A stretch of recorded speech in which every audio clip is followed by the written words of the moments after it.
Here we go. We're live. What's up, everyone? Hey, we're here to talk. hey. We decided we're going to try something different. Just jump right into it, and not do like a round robin where we introduce ourselves, because who really cares who we are, anyways. Oh, But, okay. no, I'm sure some people probably do. But You'll be able to find out. You're looking at, hey, ladies and gentlemen, you're looking at the team that is behind Module 1 of the new course, Navigating Beliefs, which went live about a week ago. And how many people have we had sign up? It's 500, 600 people so far, something like that. Yeah, several hundred people signed up, and I want 10 times that amount. So we got to keep pushing this thing, and we're going to peel the covers back on Module 1. What's up? Yeah. What's up, my friends? So each one of those people who signed up has to invite one new person each. Oh, that sounds like a pyramid scheme. I think I just blasted my entire family. We bring one other person. I didn't even think I'd invite my family. Maybe I should. Oh, really? I was like, hey, everybody, like Thanksgiving's coming up, and like I've been working on this like course for a couple of years. Check it out. Everyone asks, how do you do SE with family and friends? And maybe this is your in. Just introduce them to the course, ask them what they think about it, and then talk about the controversies. And then before you know it, you're going to be exploring a claim that they have using the techniques. There you go. We solved the issue. I've shared it with a lot of friends. Like a lot of friends I do SE with, they ask a lot. Like, I wish I could, speak with clarity and explain my reasoning with clarity. And now they've got the opportunity to learn it, so it's helpful. Sent them the link. I've shared it with a couple of folks that are off social media. friends of mine who got off Facebook. And of course I posted to Facebook when it first launched. But then I thought, gosh, there's some people that are not in touch that way, so I made a special effort to send them emails, let them know it was launched. Yeah, I did put it on my personal Facebook page, so I'm hoping that I reach my family and friends that way. Yeah. Well, tomorrow's Thanksgiving, right? So maybe tomorrow. Is tomorrow Thanksgiving? Or is it the next day? Okay. It's tomorrow. Yeah. Maybe tomorrow then. Yeah. Although I went over I went over that curse too many times with family and friends. When somebody says something, I say, "Oh yeah, would you hear that?" And they stop and they go, "You're not doing that thing, are you?" Just with one question. That's crazy. Yeah, just with one question. It can be an innocent question. I'm not just, "Oh yeah, would you?" Yeah. It's like, yeah. That happened to my mom once. I was talking, I don't know, religion came up, and I asked her a question. She's like, "Wait, are you doing that street epistemology?" Like, no, I was just asking you a question. I'll let you know if we're in SE mode, okay, Mom? So tomorrow when you ask, will you pass the green beans? That is not an SE question. Yes, exactly. No, that's what questions, yeah. Right. Yes. How confident are you? Yes.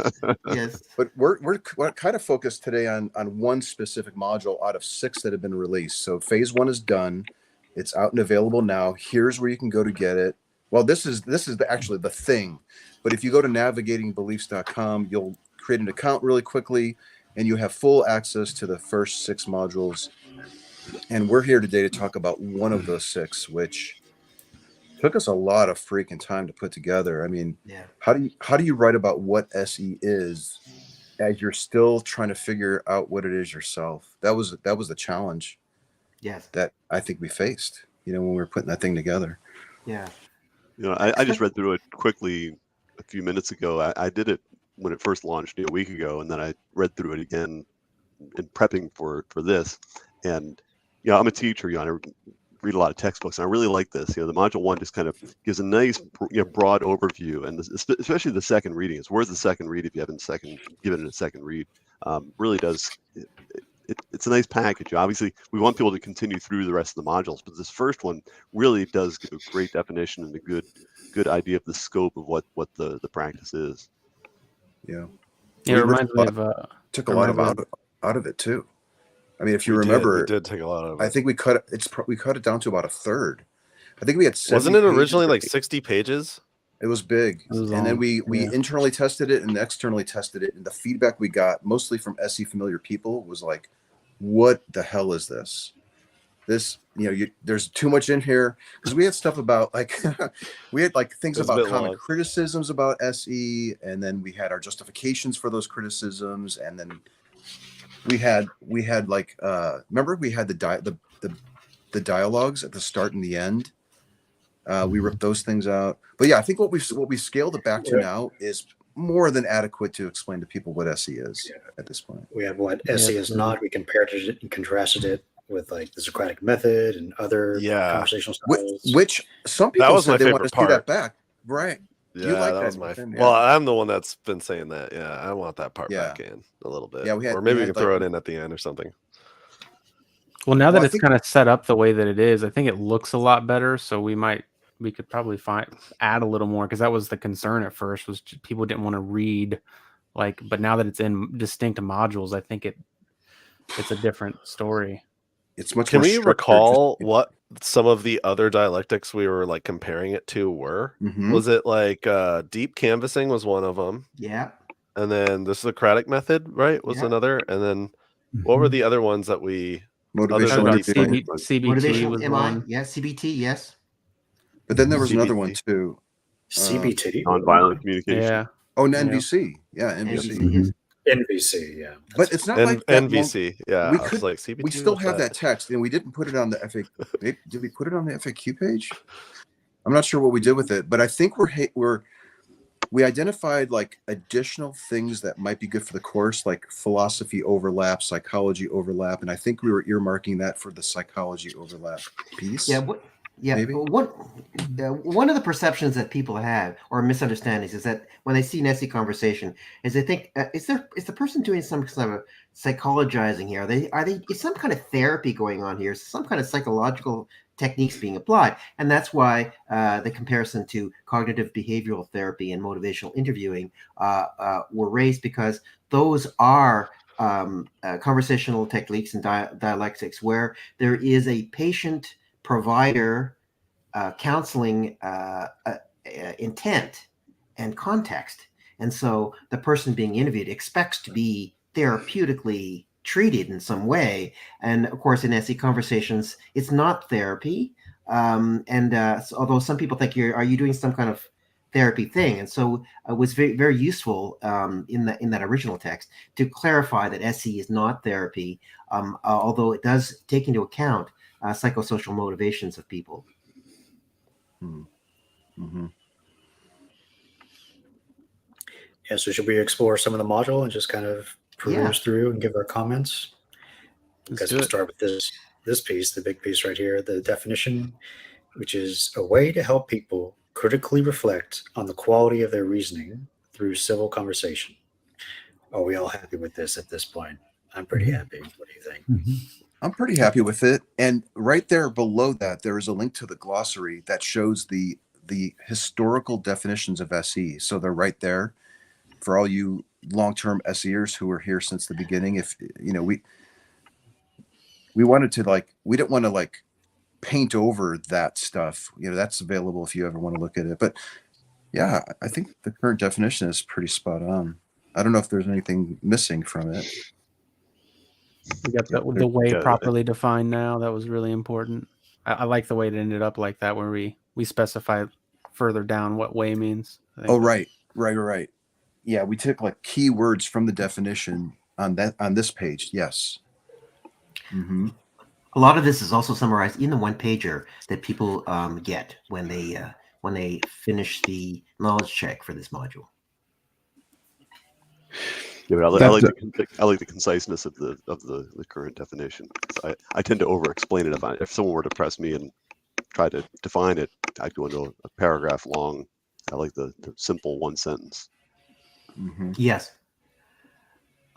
A lot of people confused the definition of SE in terms of it being a technique or a series of techniques. That it is a means to an end. That is to say, the SE is defined in this way as a goal or set of goals, and things you do that achieve that goal by the lights of this definition are SE. And so there's some variation of opinion on that. Is SE something you do, or is SE something you try to achieve? And it's in the way this is defined, it's not a combination of both. But for those who have this difficulty in terms of is it something you do, the I think the definition is very helpful to show that it is a series of techniques that you perform. It's a skill that you can learn. Yeah. And we do cover the goals of SE in the next module, module 2, which we'll probably end up doing.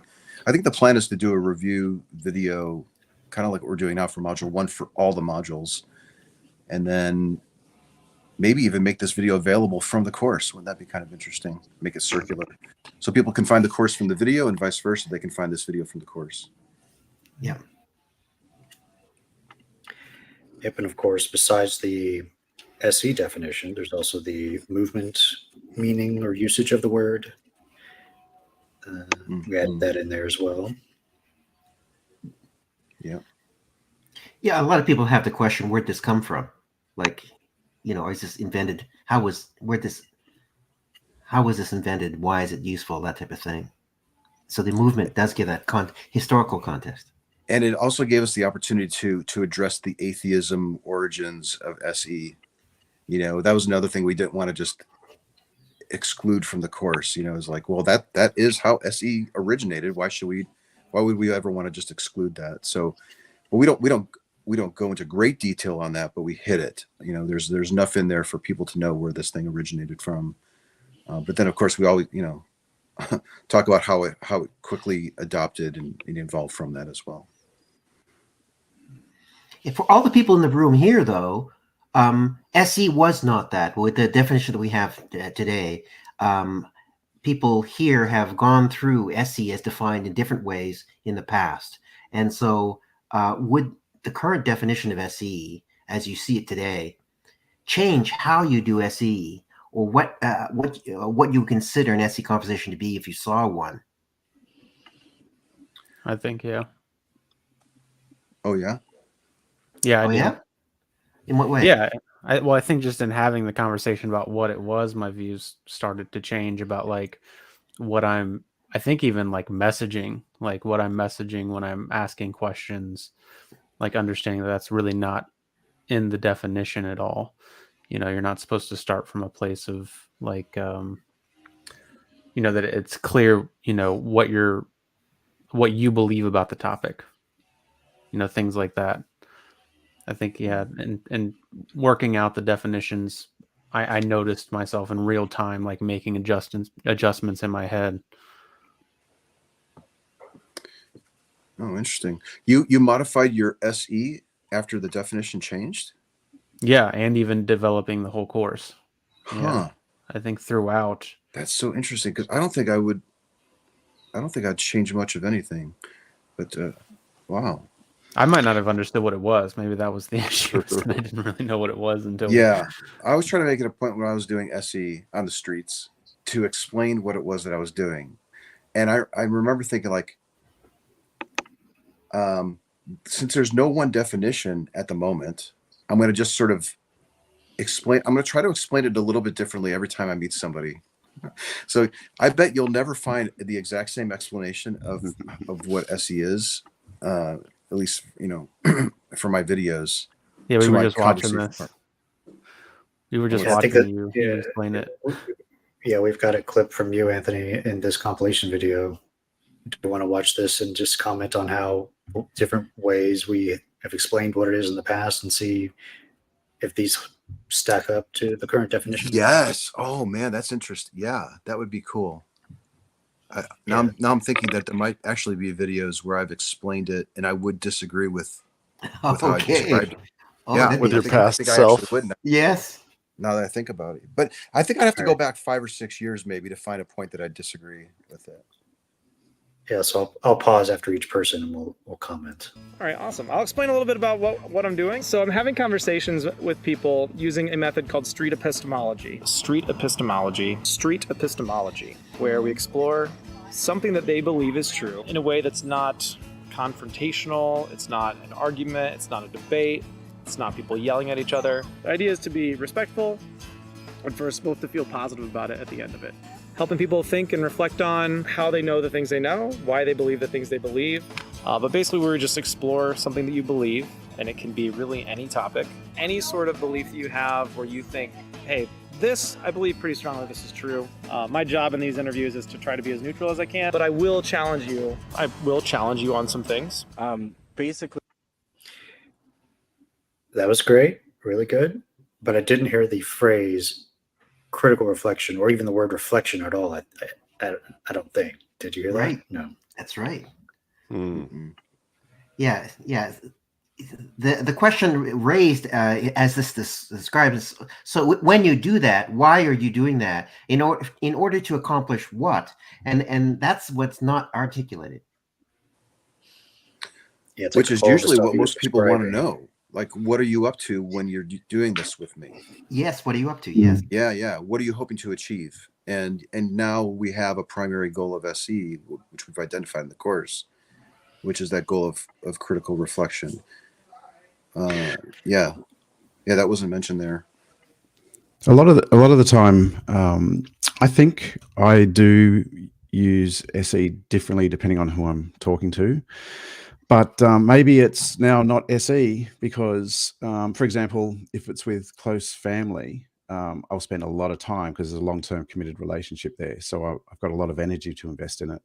If it's a stranger, I'm just trying to really reflect on my own reasoning. So I want to just open my perspective, and it's usually quick. I want their best reasons. I'm not going to spend hours on the conversation with them. So it's more about just me critically reflecting on, can I falsify my own confidence in something? So there is a different approach. Maybe that's not SE now. I don't know. What do you think? Like using the person you're talking to, like those potential new ideas to help you think Yeah, critically I noticed. about them. I noticed this, for example, a stranger online, they have a position on something that I care about, but I disagree with. I'm going to be very quick and be civil and with permission and consent, try to find out what their best reasons are in a narrow focus. So most of it is SE, except I don't have a goal on them critically reflecting because it's sort of beyond my control, and I don't have hope for that to happen. I don't even know them. It's more about me falsifying my own position. So I want to find out, is there information out there that could show me that my confidence is not where it should be? So I do that a lot. So I do it differently depending on who I'm talking to.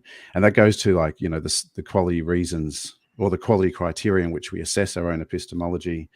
I would have that conversation with family members, and with strangers, I would have it as well if it comes up. If I think we've got different quality criteria on how we assess it, I want to know what their quality criteria are so I could just falsify my own quality criteria as well. So I do it with quality criteria, but it's more like I'd avoid psychosocial motivations. I might ask one or two questions, but it's not going to spend a lot of time there. It's just, I'm too tired. Maybe I'm getting old, but I don't have the energy for that sort of conversation. So it's really more about what can I benefit from it, with a stranger. Yeah.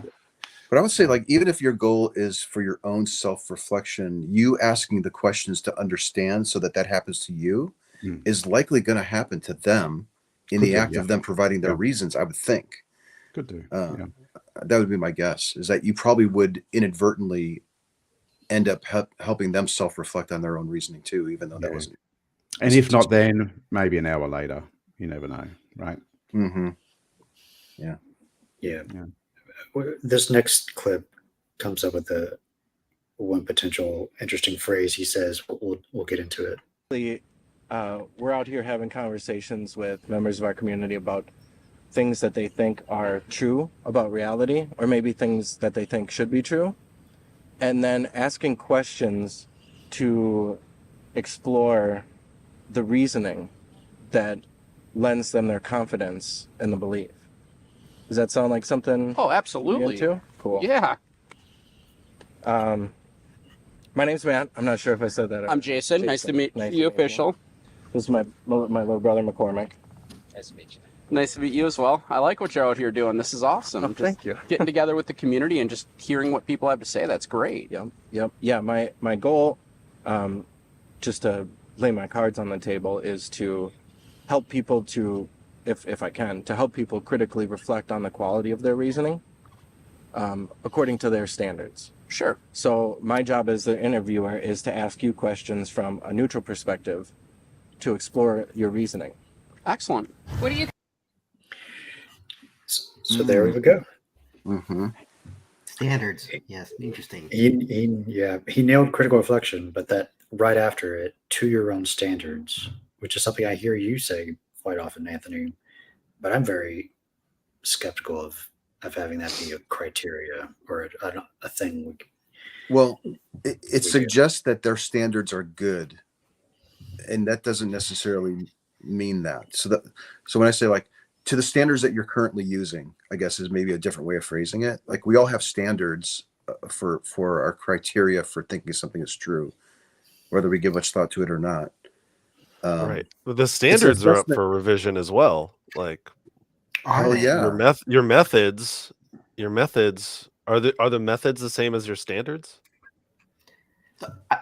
To be a standard, it needs to be fixed. Your claim is a comparator against the standard. So if the standard is fluctuating and the claim is, something has to be constant to compare. Your standard is like, this is an acceptable method, so it's now my standard. Like that's how I'm interpreting that.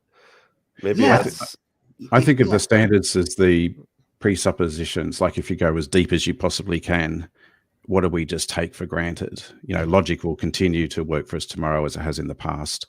So if we discover a contradiction, then we shouldn't, rely on that. It's not reliable. These are certain things that we rely on. And so I just see standards at the deepest level. There's a lot of things we accept as truths. If I happen to choose my standard as a warm, fuzzy feeling and saying that it meets my standard, my claim meets my standard of a warm, fuzzy feeling that comes over me, is that an appropriate standard? Yeah, so you can ask questions then to explore the reliability of that, and if you accept logical contradictions as a really good standard, I think that's the gold standard in philosophy, right? I don't know of any philosopher that says that logical contradictions is a bad standard, but if you accept that, then you can use that with outsider tests to expose the quality of this standard that you're talking about. Yeah, well, one of your standards is the basic laws of logic. This is core to rational conversations at all.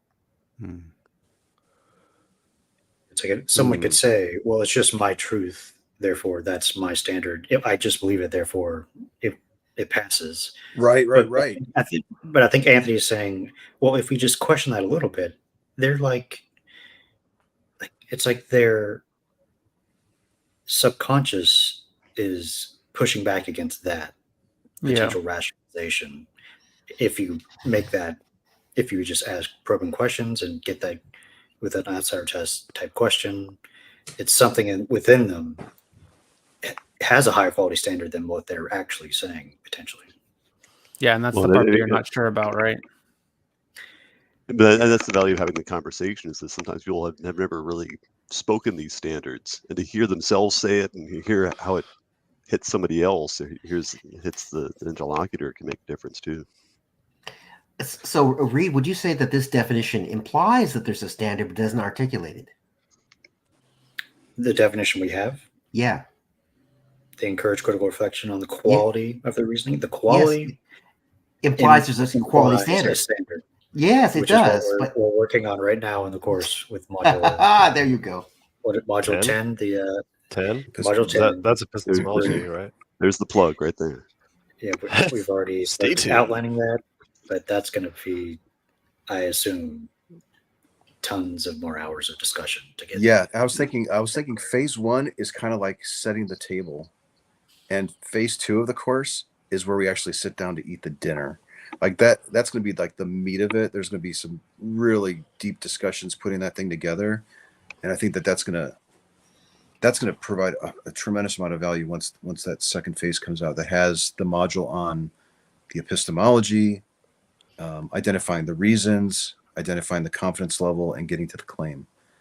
That's the heart of SE, and that's.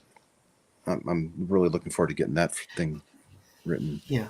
That said, Module 1 does contain the steps of the SE, including a section about exploring epistemology. So this is covered to some degree in Module 1. Yeah, you can take phase 1 of this course and get up to speed on what SE is, understand the goals, learn how to do it, and get comfortable enough to the point where you would feel comfortable doing it in public or with a friend or family.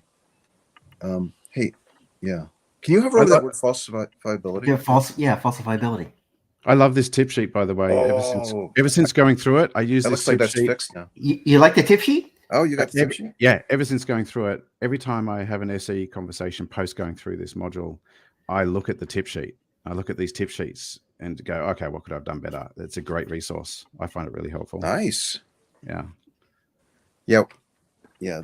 That's good. Yeah, we threw those in there. So yeah, when you complete the quiz for any module, you'll be emailed that one-page tip sheet that you can print out and use as a resource, as a reminder for the course. It's not meant to be a replacement for the modules by any means, but a reminder of them.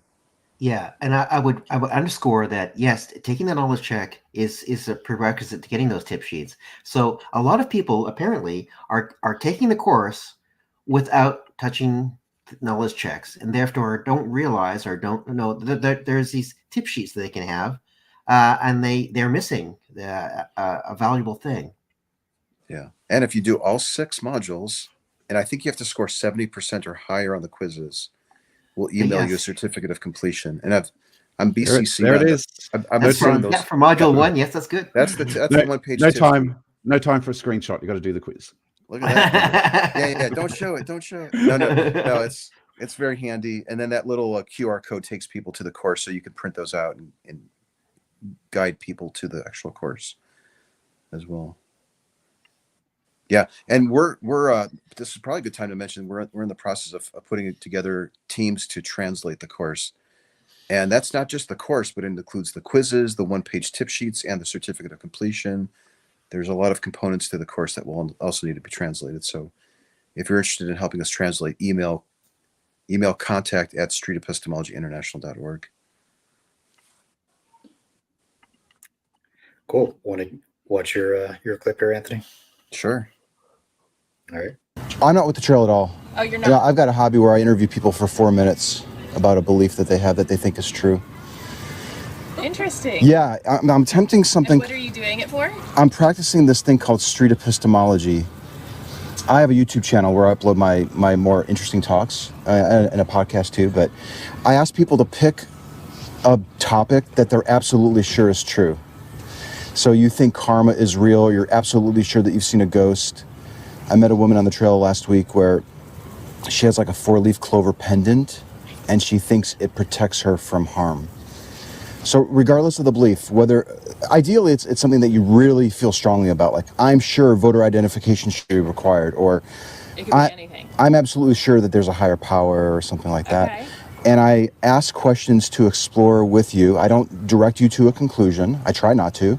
I try to be very neutral about it and ask like questions to explore what you believe, why you think it's true, and how you concluded that it's actually true.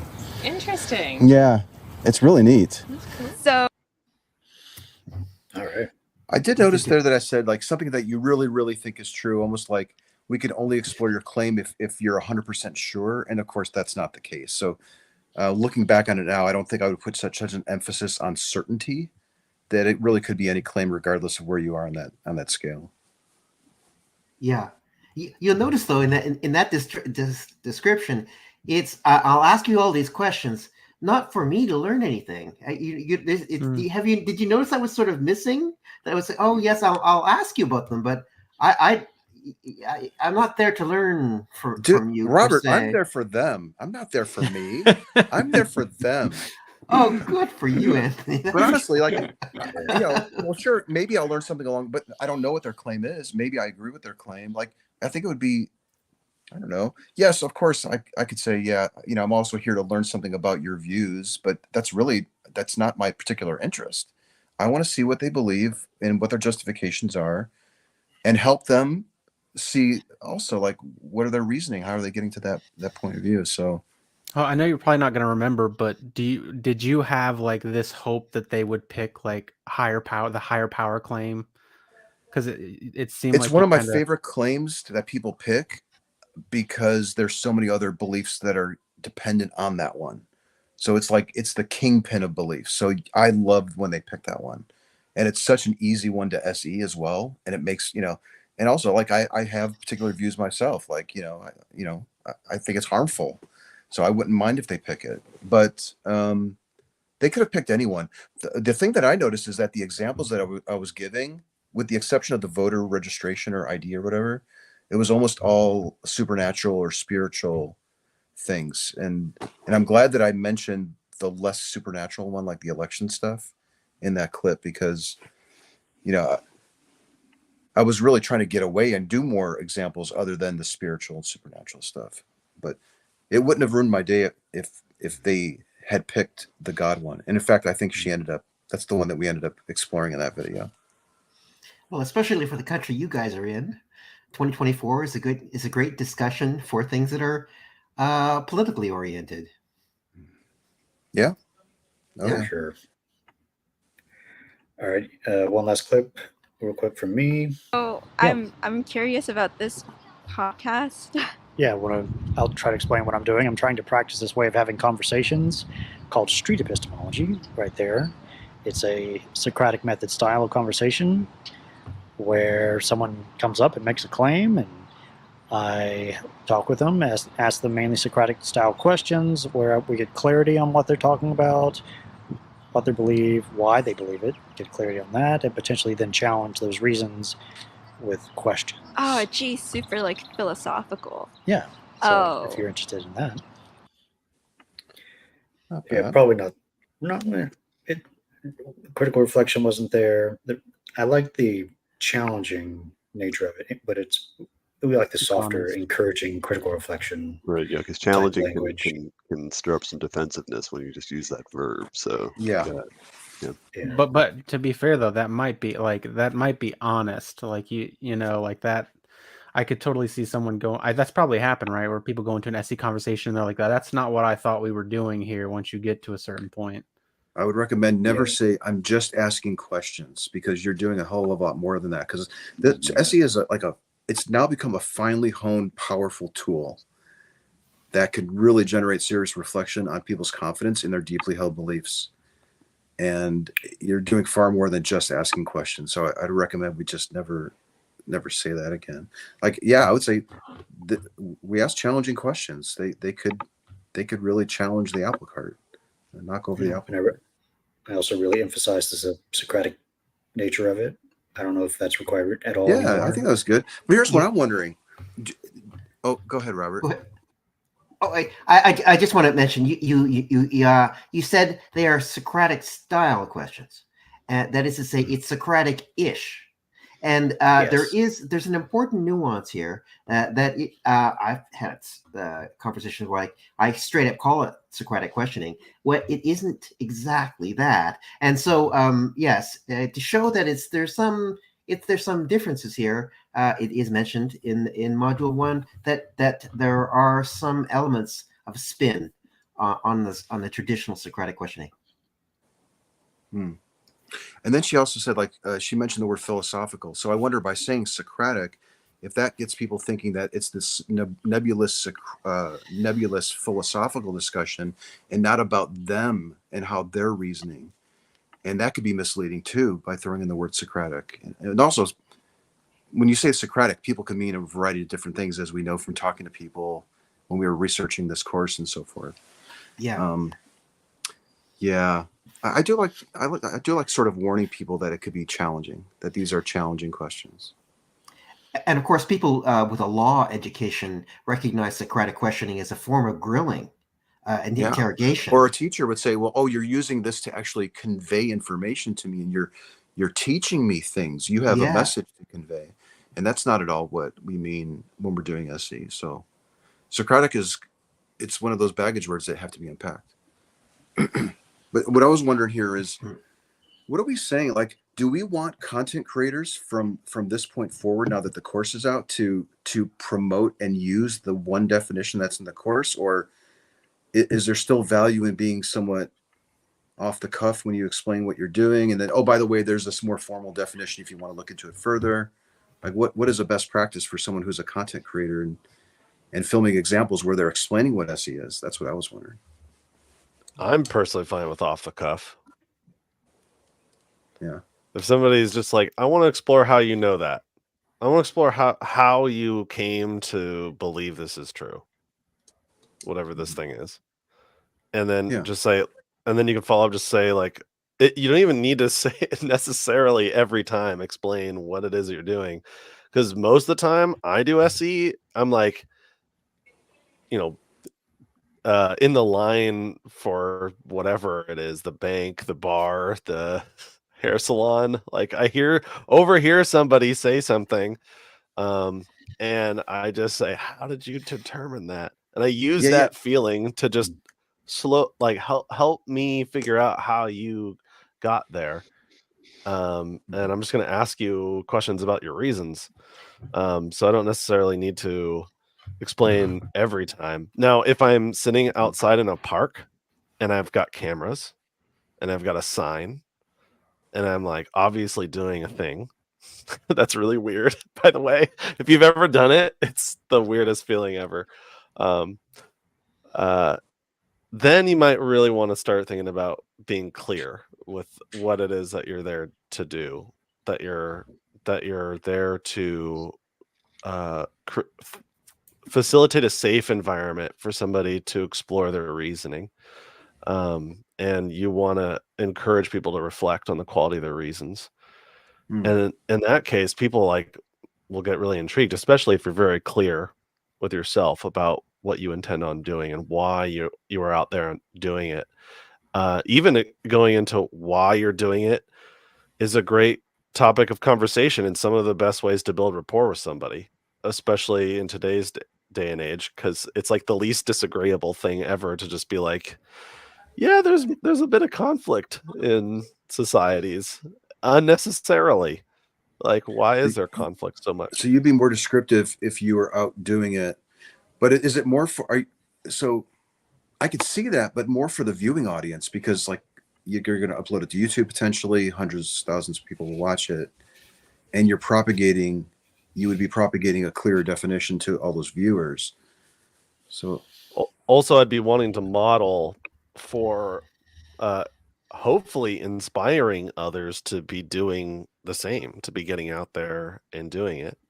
If I'm doing it for that reason, yeah, hopefully it inspires somebody to try it themselves. I would push back a little bit on that, Nathan, because I think what you're suggesting, what I think you're suggesting is what you would achieve by asking in that way is you would get consent for sure, but would you be getting informed consent? What part did I leave out? Critical what reflection. Information? Partly, partly what you're, what you're doing, partly what you're doing, what they're getting into. Yeah, you're standing in line in the bank example, I think, is the one that Robert's talking about. Yeah, that's where it's off the cuff. Okay, so you would tell people what you're. No, if I was standing in line at the bank and somebody made some claim about how, well, I should have stood in the other line because I always pick the slowest line, right? I should have gone to the other line. Like I'd probably just launch into SE mode and keep it lighthearted. But if they asked me later what it was that I was doing, I probably would try to remember the definition from the course and try to give that to them, because it's it's clear. Yeah, but I wouldn't necessarily do it in the moment, per se. Right, that would be very awkward. Yeah, I think Nathan's awkward. Having the one sentence, nice clear thing would be very useful for a content creator who, someone's just approaching your table. Hey, what are you doing? Having that one sentence is really effective. You wouldn't necessarily need to do that, like you said in the bank example. Yeah, you're usually only asking 2 or 3 questions in a situation like that, and then all of a sudden they're at the counter. Mm-hmm. You don't have much time. Yeah. They're jumping lines to get away from you. Yeah. Should we explore more of the module? I think we all know about the steps, or should we skip to the qualities? So we broke up module 1 into 2 main sections. Is that right? I'm trying to remember now. 3. The definition, key steps, and qualities. Yeah. Oh, right.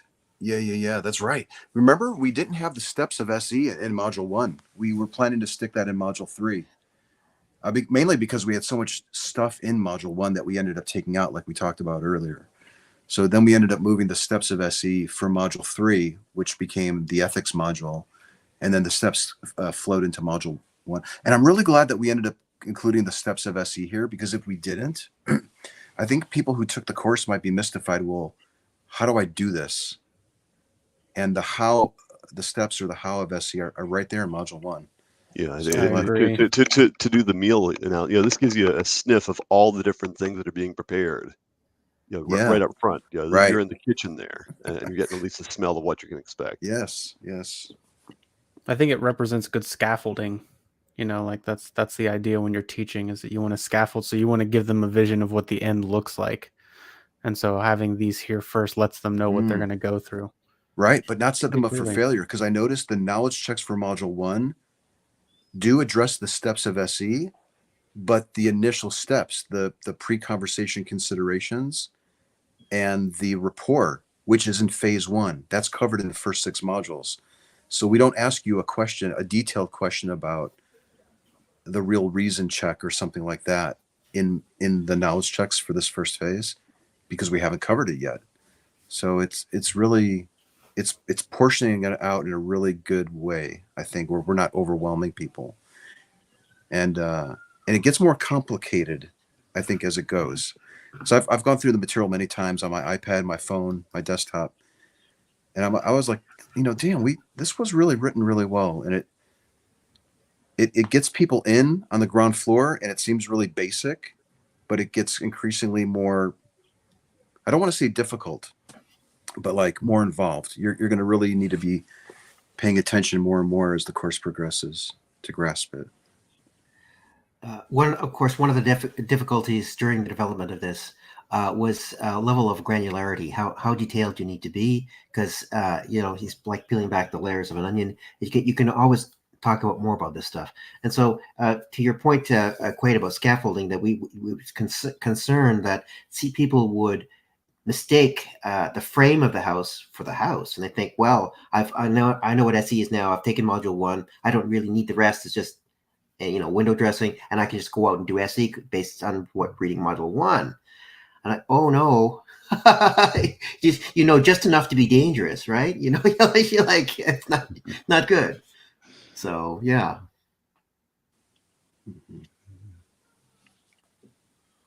Just wonder if there's anything more we need to say about the steps. Talk about step 0, step 7. Yeah, step 0 is the things you need to consider, or you should consider, before you even have an SE talk. What am I hoping to achieve? What would I consider to be a success? Am I in the right mind frame to even have this kind of conversation? Those types of things.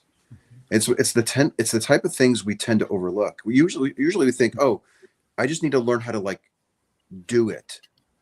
But and it could be argued that some of the mindset that you have before you even do an SE talk, it could be argued that might be one of the most important things. Because if you're out there to punch down and get those people that you disagree with or something, then your SE talk is not going to go well, even if you know the steps that follow after that step 0. Yeah, I find things that you have you might not even be aware of it, but moral intuition towards, you lean towards something because of some moral intuition. This first step is a big one. I find it really difficult to work out to what degree am I affected by motivated reasoning or psychosocial motivations, and where am I sitting, and it's just so hard to know. So just at least putting your mind to it is good, to try and get your mindset in the right place. Yeah. And then the final step was step 7. After the conversation is done, is taking a moment to really just deconstruct it yourself. What went well, what didn't go well. Was there a time where I cut them off? Could I have done better? Then, I mean, that's such a big part of it too. Is that's how I think you get better at SE is when you take a moment to think back about how that talk really went, and then it helps to have a recording of it too. When you're editing it and you're watching it. I mean, what a way to learn SE. You're there 2 a.m. dropping captions into a video, and you're like, oh, I cut them off there. They were just about to say their main, method for thinking this is true, and I stepped on it. Yeah, it's so good. Dude, my memory's terrible. I could watch a video 5 times and still learn something. Yeah. I said that. Yeah. Once again, to play the devil's advocate, the course does definitely say that you should prepare for the conversation, have a set of preparations prior to the conversation happening. And there are some who would say that that's really creates an unfair level, non-level playing field, because the street epistemology practitioner is prepared for the conversation, whereas their conversation partner starts from a blank page. They're not necessarily prepared to have the kind of conversation that is about to occur. And so there could be a kind of places them at a disadvantage. What do you say about that? The idea that this set of preparations creates an imbalance of a non-level playing field between the SEer and their conversation partner. Good question. Yeah, never thought about it. Never thought about that before. Well, I thought about it a lot, because that's a common criticism that I've heard over the years, is that, you're preying on unsuspecting people who aren't prepared to have a talk about that topic. And I mean, but it's not like I'm boning up on the facts of the matter. No. They are the expert. They're the experts of the beliefs that they hold to that X degree of confidence. That's how I see it. Right. So I'm preparing myself mentally to have a conversation about a topic that I may disagree with, or I'm offended by personally.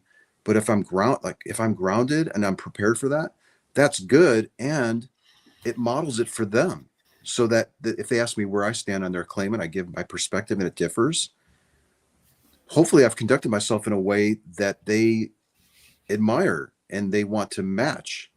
So then maybe I actually get that in return. So yeah, I think the preparation that I do personally before having these talks is advantageous to them. It's not getting one over on them. I don't think it's actually helpful for both of us. Right. For me, it's largely, is this going to be an SE conversation, or am I going to debate? So it's really assessing my own motivations for the conversation, and whether I can even proceed and call it an SE conversation or not. One of the things that I think about when I have conversations with people, and that we often use this scale of confidence, and we'll ask them, please place your confidence on a scale. It could be whatever kind of scale you want.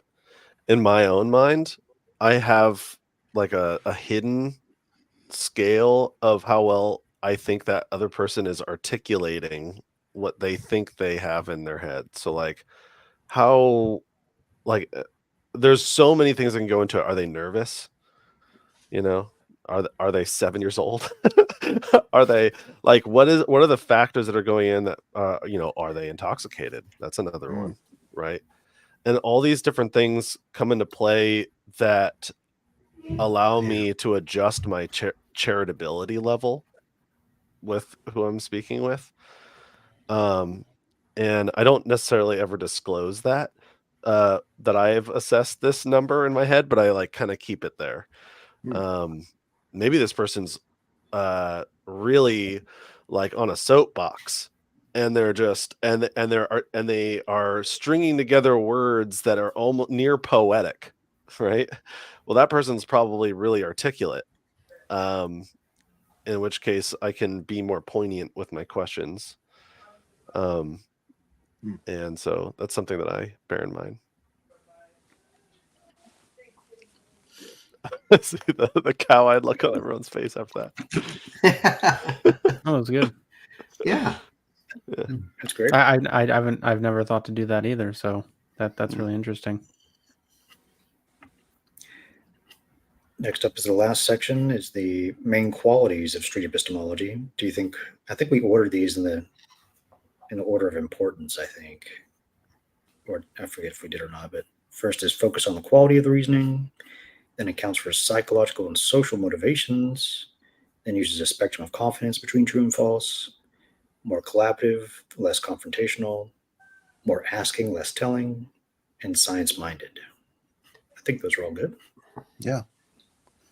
Is there anything missing from there? And again, this was what, can you go back up to the top? This is what differentiates SE, right? Yeah, this is the main qualities of street epistemology. It seems like it's covered it. Those are the big ones. So if I'm a member of the SE community and I see somebody doing SE or purports to do SE or claims that they're doing SE, could I use these 8 things here and say as a checklist and say, okay, checks the box here, doesn't check the box there, etc., and could use that as a criteria for determining this is or is not an SE conversation?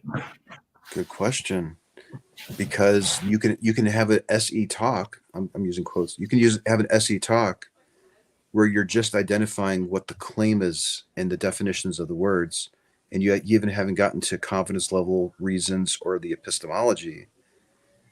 Can you say that you're doing an SE talk, or are you you're on the path of an SE talk essentially? You're heading SE there, for but you're me? not. SE for me. It's true. Right. So my question back would just be, why does it matter that much? Oh, it's been a great controversy. I think though, although some people have no problem when we're asking in the testing their knowledge of SE in this issue, I've had experience asking SE type questions. People are familiar with the idea that in a conversation that is otherwise happening, they can throw in a quote unquote SE question in there. And it's not having an SE conversation, but is asking some occasion, they peppered this in. And is that an SE conversation? I like what we had. We've gone through so many things, but I like what we had where there were just simply 2 things. Correct me if I'm wrong. It's an SE conversation. It gets to the point where it's an SE conversation if there's rapport and exploring epistemology. I like that. I think those are my 2 big things. If rapport is strong and they want to meet with you again to talk about it, and you've explored how they're evaluating the quality of their main reason that contributes to their confidence that their claim is factually true, then I'd say that was SE. And it's frustrating to me to watch something that's purported to be SE, and it's just, let's talk about what you think is true and how long have you had it, and just a pleasant chat. I don't like pleasant chats. You have a great tool. Use the tool. So I'm more. I would disagree with Nathan maybe a little bit on that. Like I want to see substance in my SE talks. I want to see reflection on the epistemology of how they determine they have good reasoning behind their conclusions. That's really that I like that, and it's frustrating when I don't get to see that. I've just realized I've got to go, but it was great catching up with everyone. Good to see you all, and thank you so much for sticking with it. I appreciate all the effort. I'm just so happy it's out. You got something out, and it's great. Thank you. Yeah, thanks for all your help with it, Michael. You've been an instrumental part of that whole course. So thank you. Yeah, pleasure. All right, take care, everyone. Bye bye. All right, See you, Michael. Good seeing you. And to be clear, when I was saying I would ask why does it matter so much, I would want to ask the person who's judging whether or not something was SE, because they probably will have a complaint to be made, and I would want to hear what that complaint is. So your question would be, why do you want to know, or what does it matter to you? Well, it'd be more like, what's the concern here? Oh, there's an underlying concern. Okay. Yeah. Here's a potential concern. So let's say you have a nice friendly chat about, some claim, and it was all about the whole discussion was about the claim and the value that the person gets from the claim, and they walk away not being challenged in any way whatsoever about whether that claim is factually true, or at least their feeling of confidence that their claim is factually true. That's probably a better way of putting it. I feel like it's a missed opportunity, and then to label that conversation as SE is no different than just a nice, pleasant conversation. So why are we labeling it something bigger than that? And it's almost like it's almost misleading. It's unproductive. Yeah. The other flip side of that coin is, what happens if a person crashes and burns? The conversation falls apart, rapport is broken, the person walks away, and then I turn around and say, I had an SE conversation, and at some point, doesn't the person say, this doesn't work? I had these SE conversations, I crashed and burned, and I come to the conclusion that SE doesn't work. Yeah. Could I be misleading? Could it be mistaken? Could I be, fooling myself? Mm-hmm.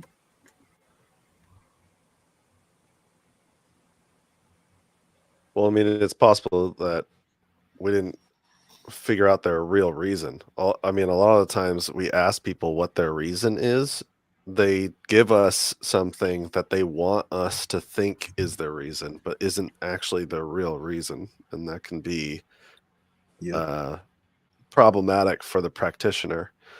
And that's why we do things like real reason checks, where we say things like, if this reason were taken away or you were to find to your satisfaction that this reason, for whatever reason, isn't a good reason to be believing in this thing or anything, really. If it's a bad reason, if you ultimately found out it was a bad reason, how much does your number drop? And it's important that we know by how much, because if it doesn't drop by any amount, or if it drops by less than what they think, then there's some other reason that's their main reason. And it might not even be clear to the IL, to the person you're interviewing. Because like we said, a lot of reasons are actually psychosocial, and it's really hard to admit, I believe this because a lot of my friends believe it, or my family taught it to me, or something of that sort. And so part of digging that up is part of I think the job of a really skilled practitioner. You did just make me think of a good question, though, which is if you had an SE conversation where it was clear that your conversation partner became really uncomfortable or even emotional about a question you asked, but then later they say, I was upset at the time, but you actually made me think, would that still be an SE conversation? Which part? Yeah. I mean, if they go ahead.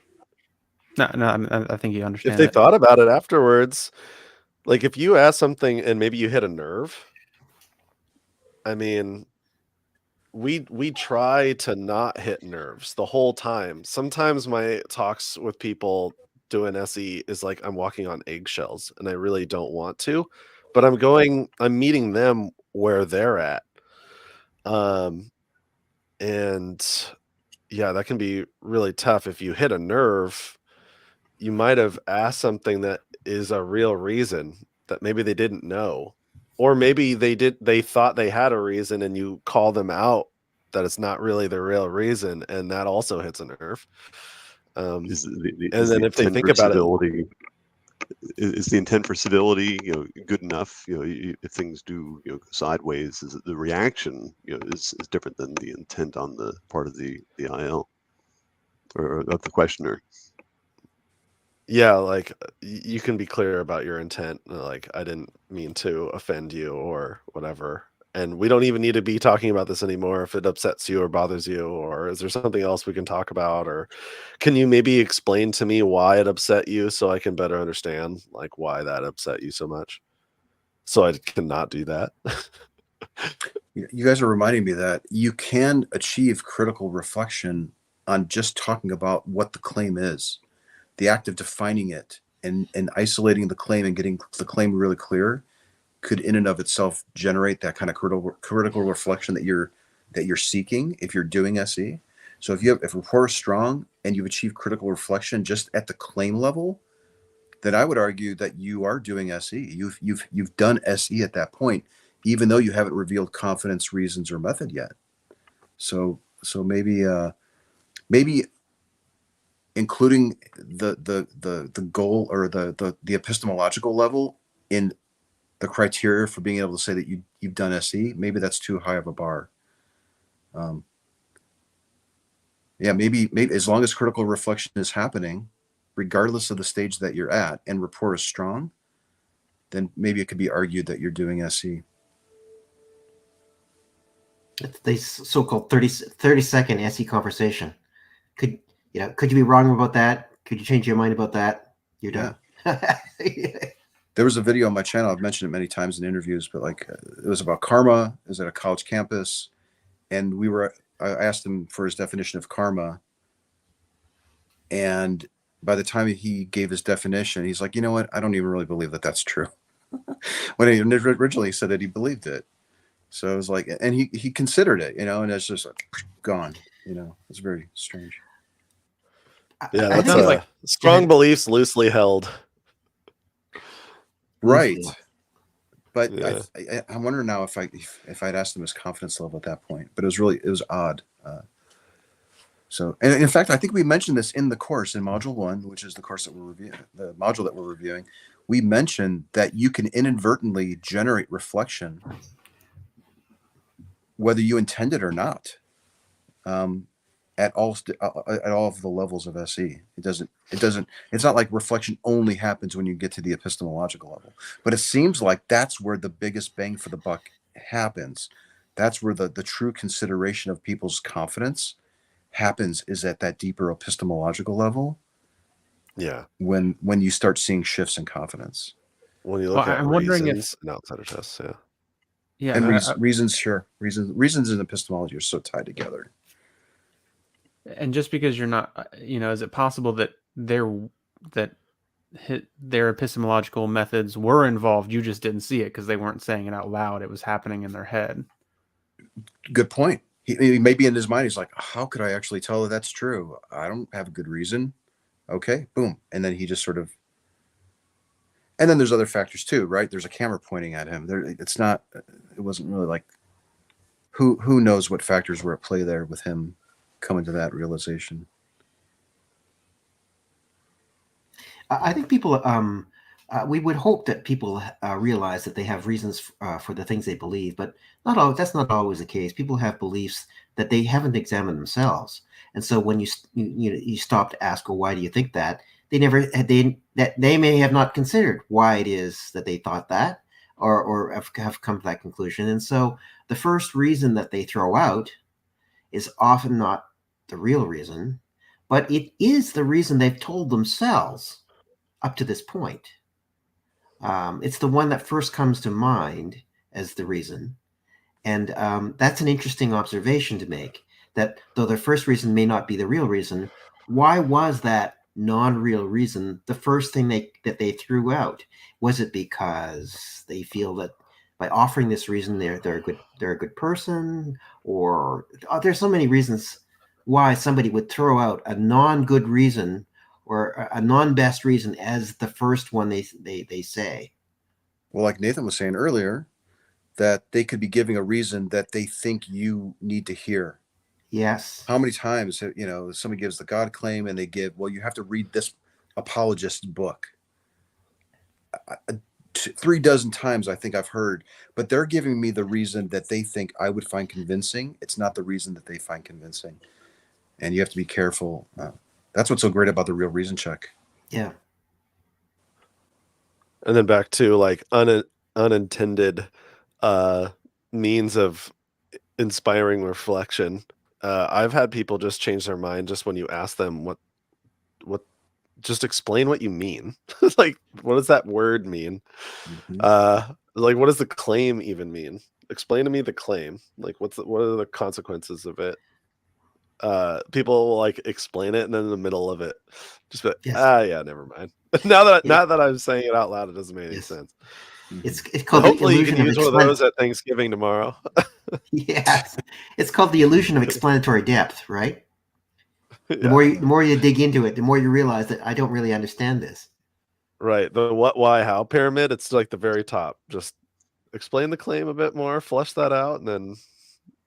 Yeah. But those are the relatively unimportant claims, though, right? If someone's willing to kind of change their level of belief that easily, those aren't the ones that are really tied to their identity, I wouldn't think. Mm. And I would always this is be a good little comment here. It will just, if somebody is changing their mind really quickly on a claim, then maybe it's not an important one, like to your point, Bob, or maybe they're easily swayable and they're just kind of wishy-washy and they just go with the flow of things because they don't want to perturb other people. Yeah. What does this say? How do you handle all or nothing confidence levels? There. Yeah, and that's very common with religion. That's one of the right? best That's graphics ever. It's very in the common. course. If you were to Yeah. ask someone to their Yes. belief in a God, 100%, they've been conditioned that they've got to be all in. Well, we make a distinction in the course in module 1, I think, where we talk about the confidence, what we mean by confidence, and it's not the person's level of commitment to the belief. We want to assess how they feel, how they feel, how strongly they feel that the claim that they think is true is really true. That is what we're assessing. But many times, despite my best efforts to roll out the scale, I usually get a commitment answer back, and you got to really pay attention. Make sure you're not getting a commitment Right. Like number, I'm 100% but a committed. confidence number. Right. But I mean, if someone says 100%, it doesn't alarm me at all. In fact, I think a person who's 100% confident that their claim is true might be an easier person to SE than somebody who might say I'm at a 65%. A 65er has either just acquired the belief and they're building on it, so they're still in the process of forming the belief, or they've given it some consideration, and they're being much more responsible, I think, in holding that belief if they give a middle number. The number where I see the most confusion about is when someone says a 50, and I think we're going to get into this when we write the module on confidence. That's quite. Those who say 50, they're confusing a level of confidence for probability that it's true. It's not a question of probability; it's level of confidence, right?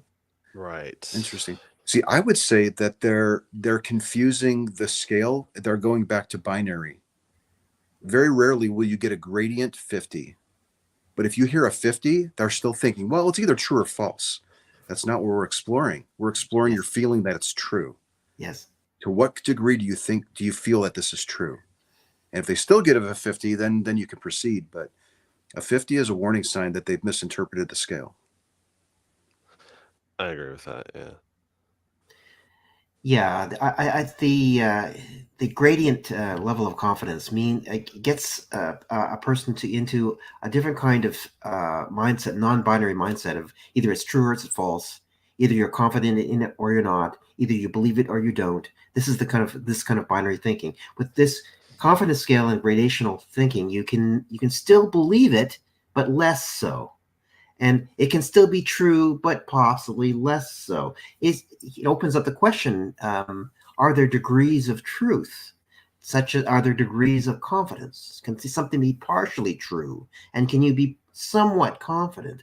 You begin to realize that it's a more colorful world of all possibilities, right?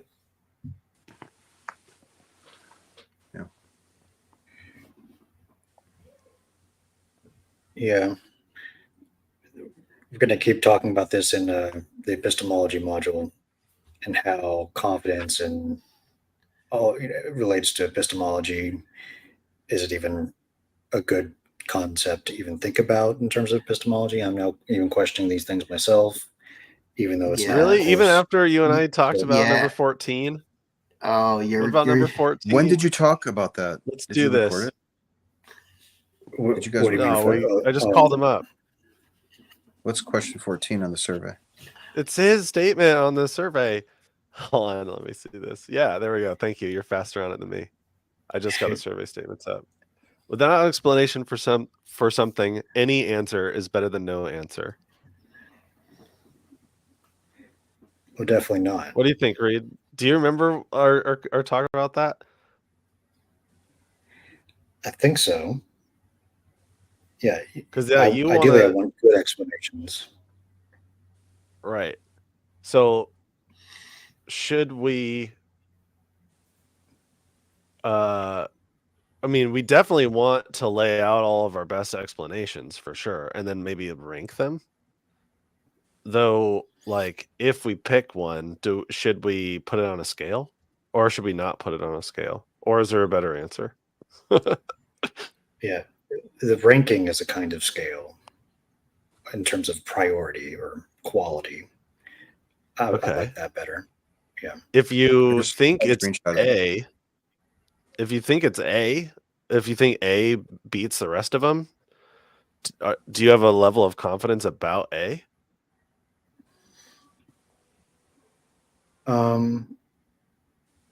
No, I just take the top one seriously. Okay. Huh. And if it is in that very, very rare circumstance where we have two competing ones that are equally good, then I'll just say I don't know, and I take neither seriously. But I could still use them if they still solve problems. That's just another way of thinking about it. Anyway. Okay. Well, we're going to get into that in phase 2 of the course. And I know, so the next modules that are coming out, I mean, I know this discussion's about module 1, but I really feel like we should talk about phase 2. But we're going to be talking about claims, confidence, reasons, methods, and some other things like ending the conversation and then activism, that type of thing. But we decided to like skip all those and just go right to the epistemology and then work our way backwards. But yeah, I mean, identifying what SE is, I'm glad that this module's finally done, because I think there was a lot of confusion in the various communities about what it was or what SE is and so forth. And at least we have sort of there's a standard now. To go back to the standard, there is a definition out there now that at least we're trying to popularize, and we've assembled that definition from contributors from around the world, putting it together, and we've tested it, and I think it's good, and I think it holds up for sure. Yep. Nice. Well, I hope everybody digs into the course and then brings it to Thanksgiving. Keep it in your back pocket just in case something comes up. But make sure everybody goes easy on the hard spiced cider. Before that happens. We just bought Don't some get of too that. crazy now. Yeah. Yeah. Oh, good. All right, so we'll do 24 more of those. hours before the dinner. Oh, Go through the snap. course real I quick. still need to go get bread rolls. I think they're going to Defrost have your any in the turkey. store. Don't forget to defrost your turkey. Take it out early. Yeah.